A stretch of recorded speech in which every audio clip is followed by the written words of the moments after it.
دا د خوست په لویدیځ کې د خوست کابل د سپارلۍ لپاره د موټرو لوی تمځای دی چې هره ورځ په سلګونه کسان ترېنه پلازمینه او نورو ولایتونو ته سفر کوي.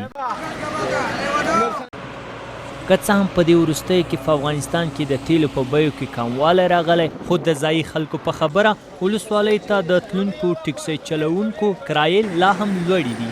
دوی له چارواکو نه غوښتنه کوي چې د لوړو کرایو مخنیوی دې وکړي.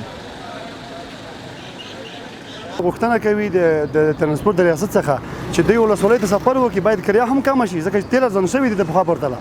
کنې دوی به هر څه کې کوشش کړی دی چې دوکانونو باندې ګرځېدلي دي، په نورو هغه برخې کې دوی کوششونه کړي دي، د یوه برخه ترې نه پاتې ده، باید دوی د هغه ریټونه لږ کنټرول کړي، کرایه دې هم کمه شي، کنې دوی د خپله سفر وکړي د نورو ولسوالیو ته.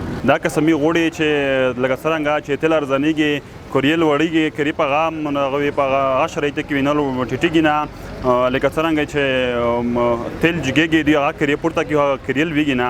موږ د ترانسپورټي د چارواکو څخه موږ غواړو چې د تیل لکه څرنګه چې ارزانه دي داسې هم کرې ارزانه شي.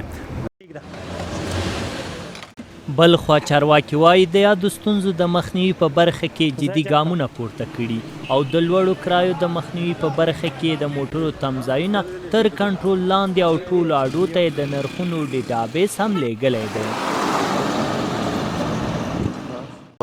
د خوست په ولایت کې د ترانسپورت ماموریت د کرایو د کنټرول لپاره جدي اقدامات کړي دي چې په دې کې د کابل او خوست اډه کاملا کنټرول شوې ده. د دې نه علاوه د خوست ولایت ټولو اډو ته لایحه او ډیټابیس لګلی شوی دی، ارقام لیږلی شوي دي، ټاکنې ورته شوي دي چې دومره کرایه به اخلي. په ورته وخت کې خلک د پلازمینې کابل په څیر د ملي بسونو د فعالېدو غوښتنه کوي.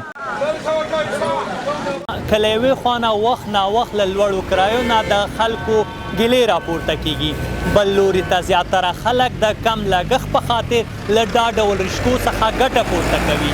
شمس الحق الهام، د افغانستان ملي تلویزیون، خوست.